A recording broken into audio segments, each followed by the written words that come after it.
Donc le titre du message, c'est le but de votre vie. Le but de votre vie. Donc c'est un message qui est simple, qui va être court, mais c'est toujours important de se rappeler quel est le but de notre vie, quel est le but de votre vie. Et bien dans Jean chapitre 15, verset 8, il est dit « En ceci mon Père est glorifié, que vous portiez beaucoup de fruits, ainsi vous serez mes disciples. » Donc ça c'est Jésus qui le dit. Et comment on glorifie Dieu? En portant du fruit à Dieu. Et là, le but du message, c'est vraiment de voir quel est le but de votre vie. Le but de votre vie, c'est de glorifier Dieu. Pourquoi vous êtes sur cette terre? C'est pour glorifier Dieu. Et comment vous pouvez glorifier Dieu? En portant beaucoup de fruits. Donc, en allant évangéliser, en allant dehors, en prêchant l'évangile, en amenant des âmes au Seigneur. Parce qu'en fait, le jour où vous avez été sauvés, Dieu aurait pu faire en sorte que vous soyez directement au paradis. Parce qu'une fois que vous êtes sauvés, vous avez l'assurance d'aller au paradis, donc Dieu aurait pu vous enlever. Vous pourriez être dans la gloire éternelle, dans le royaume de Dieu pour toujours. Mais si vous êtes ici, c'est que vous avez une mission. Et si Dieu vous laisse là, c'est pour aller prêcher l'évangile, c'est pour amener des personnes au paradis avec vous. Parce que si vous ne le dites pas aux gens, vous les laissez aller en enfer, parce que tout le monde mérite d'aller en enfer. Donc si Dieu nous laisse, c'est pour aller prêcher l'évangile et c'est pour sauver des âmes. Et donc on sait qu'on est créé pour la gloire de Dieu. Je vais lire 2 versets qui en parlent. Apocalypse chapitre 4, verset 11. Et si vous voulez, vous pouvez aller dans 1 Corinthiens chapitre 9. 1 Corinthiens chapitre 9. Je vais lire Apocalypse chapitre 4, verset 11 qui nous dit « Tu es digne, ô Seigneur, de recevoir gloire et honneur et pouvoir, car tu as créé toutes choses et pour ton plaisir, elles sont et ont été créées. » Donc on a été créé pour le plaisir de Dieu, pour la gloire de Dieu. Et on a aussi dans l'Ancien Testament, dans Ésaïe chapitre 43, versets 6 et 7, qui nous dit « Je dirai au nord, renonce, et au sud, ne retiens pas. Amène mes fils d'au loin et mes filles des bouts de la terre, savoir chacun qui est appelé par mon nom, car je l'ai créé pour ma gloire, je l'ai formé, oui, je l'ai fait. » C'est vraiment un beau verset qui nous montre qu'on a été créé pour la gloire de Dieu. Donc si Dieu nous laisse sur cette terre, c'est pour le glorifier. Et si vous voulez glorifier Dieu, il faut aller prêcher l'évangile. Vous ne pouvez pas dire que vous voulez vivre pour la gloire de Dieu si vous n'allez pas prêcher l'évangile. Parce que Jésus nous dit « En ceci mon Père est glorifié, que vous portiez beaucoup de fruits, ainsi vous serez mes disciples. » Donc pour être un disciple de Christ, il faut le suivre, et si vous le suivez, il vous fait pécheur d'hommes. Donc ça c'est le but de votre vie. C'est très simple, mais la mission de votre vie, c'est d'aller prêcher l'évangile, et c'est de vivre une vie saine. Pourquoi on va à l'église, pourquoi on lit la Bible, pourquoi on prie, pourquoi on élève nos enfants d'une manière chrétienne? Et ben c'est pour aller évangéliser, pour être un vaisseau à honneur à Dieu, et pour aller porter plus de fruits. Donc dans 1 Corinthiens chapitre 9, on va lire des versets 19 à 23, donc c'est Paul qui nous parle. 1 Corinthiens chapitre 9. Et il nous dit « Car bien que je sois libre à l'égard de tous les hommes, cependant me suis-je fait serviteur envers tous, afin que je puisse en gagner davantage. Et aux Juifs, je suis devenu comme un Juif, afin que je puisse gagner les Juifs. À ceux qui sont sous la loi, comme sous la loi, afin que je puisse gagner ceux qui sont sous la loi. À ceux qui sont sans loi, comme sans loi, n'étant pas sans loi quant à Dieu, mais sous la loi quant à Christ, afin que je puisse gagner ceux qui sont sans loi. Aux faibles, je devins comme faible, afin que je puisse gagner les faibles. Je me suis fait toutes choses, et notez bien, toutes choses pour tous les hommes, afin que je puisse par tous les moyens en sauver quelques-uns. Et cela, je le fais à cause de l'Évangile, afin que je puisse être participant avec vous. Donc on voit ces beaux versets où Paul nous montre que tout ce qu'il fait, c'est pour prêcher l'Évangile aux autres, c'est pour gagner le plus de personnes possible à Christ. Et il dit toutes choses pour tous les hommes, afin que je puisse par tous les moyens. Et donc on voit que Paul faisait tout en sorte pour gagner le plus de personnes possible à Christ. Et c'est pour ça que Dieu vous laisse sur terre.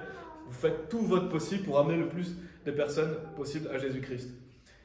Et il dit, afin que je puisse par tous les moyens en sauver quelques-uns. Donc notre objectif, c'est d'en sauver quelques-uns. Et bien sûr, si Dieu le veut, on peut porter beaucoup de fruits pour lui, mais on doit avoir cet objectif de sauver le plus de personnes possible. Dans Jude chapitre 1, vous pouvez aller dans Jude chapitre 1, on ne va pas aller dans beaucoup d'écritures. Mais dans Jude chapitre 1, la Bible nous dit, au verset 21, « Maintenez-vous dans l'amour de Dieu, attendant la miséricorde de notre Seigneur Jésus-Christ jusqu'à la vie éternelle, et de certains ayez compassion, faisant une différence. Quant aux autres, sauvez-les avec crainte, les arrachant hors du feu, haïssant même le vêtement taché par la chair. » Donc justement, c'est ça, cet amour qu'on doit avoir pour les personnes perdues. Il nous dit, de certains ayez compassion, faisant une différence.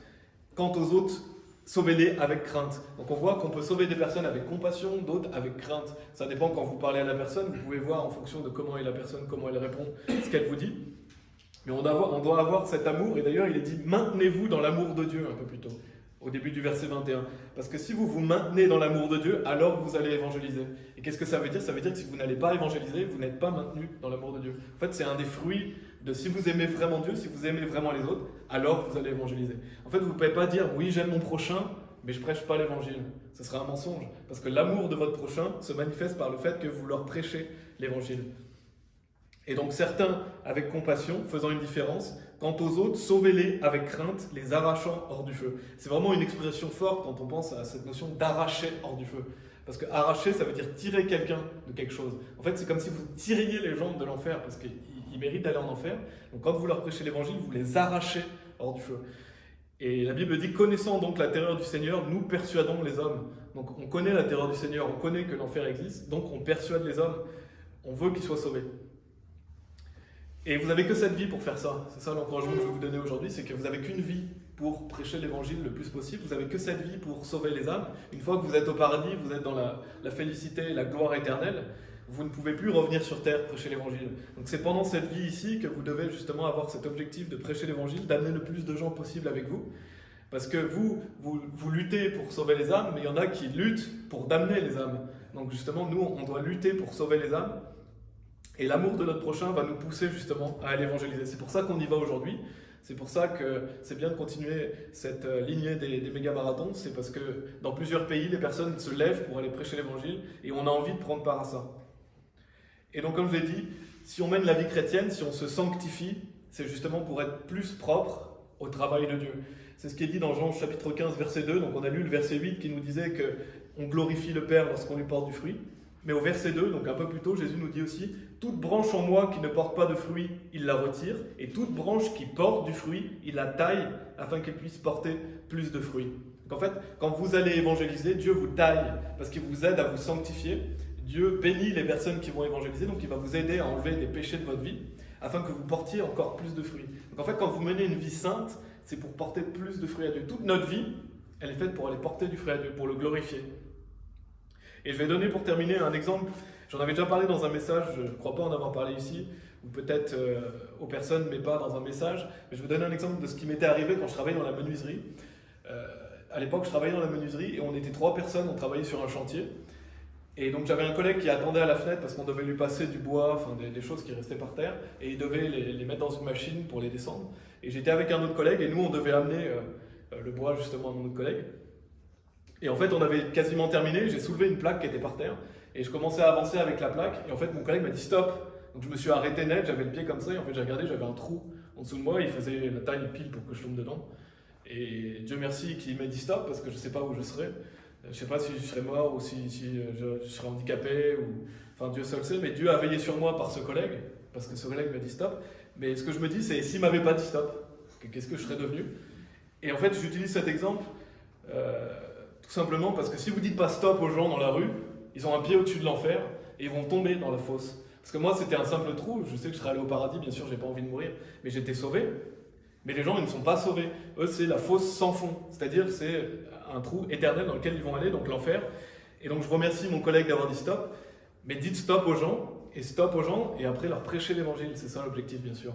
On ne va pas dire stop aux gens littéralement, mais ce que je veux dire, c'est que c'est important de leur prêcher l'évangile parce qu'ils ont un pied au-dessus de l'enfer. Et c'est ça, cette notion d'arracher les gens hors du feu. C'est que quand vous allez leur prêcher l'évangile, vous allez leur éviter la condamnation éternelle.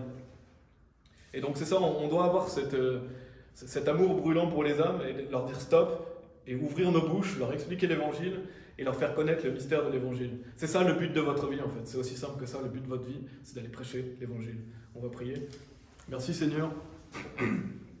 Car tu nous as dit déjà qu'est-ce qu'on devait faire, on n'a pas à chercher dans des livres écrits par des hommes ou toutes ces stupidités et ces mensonges qu'on peut trouver dans notre monde où les gens cherchent une mission de vie, un but à leur vie mais qui n'est pas le tien. Nous on sait que le but de notre vie c'est de te glorifier et qu'en te portant du fruit, on te glorifie et tu nous tailles afin qu'on porte plus de fruits. Je t'en prie, utilise-nous, aide-nous dans nos vies justement à être plus propres, à te porter du fruit. Et on prie pour que tu bénisses cette journée, que ce soit dans les autres pays et aussi ici en Suisse, qu'on puisse te porter du fruit et que les anges puissent se réjouir au ciel. Amen.